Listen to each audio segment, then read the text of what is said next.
Bangladesh has announced imposition of a curfew and deployment of military forces after days of clashes and protests against government job quotas across the country killed at least 100 people. The protests have left a trail of destruction. Student protesters stormed a prison and set fire to the state broadcaster's building, among dozens of arson-related incidents this week. The busy streets of Dhaka are deserted with burned vehicles and bricks strewn across the roads.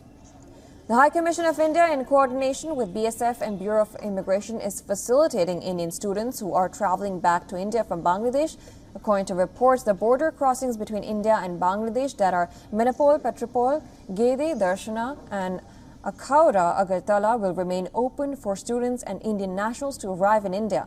245 Indians, of which 125 are students from Bangladesh, have crossed over to India via the Gede, West Bengal.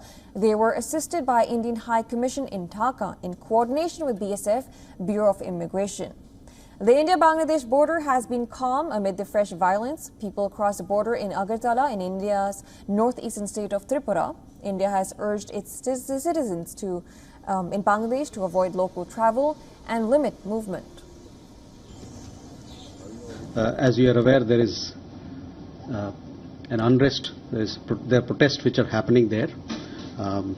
We have around 8,500 students and somewhere around 15,000 Indian nationals resident in the country.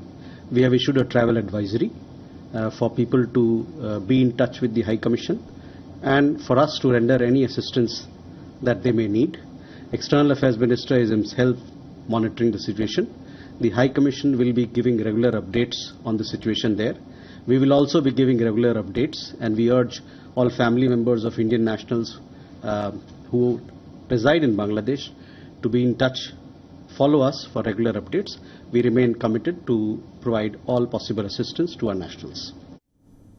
Massive violence and arson has raged in 26 districts of Bangladesh over the last 3 days. National broadcaster Bangladesh Television is offline after hundreds of protesters set its buildings on fire in Dhaka. A complete internet and telecom shutdown is in effect in a move to curb the violence. A jailbreak has been reported in central Bangladesh's Narsingdi district. Student protesters are reported to have stormed a jail and freed hundreds of inmates before setting it on fire. Earlier, angry protesters took to the streets in a few pockets of the country ahead of pro-government counter-demonstrations after midday prayers.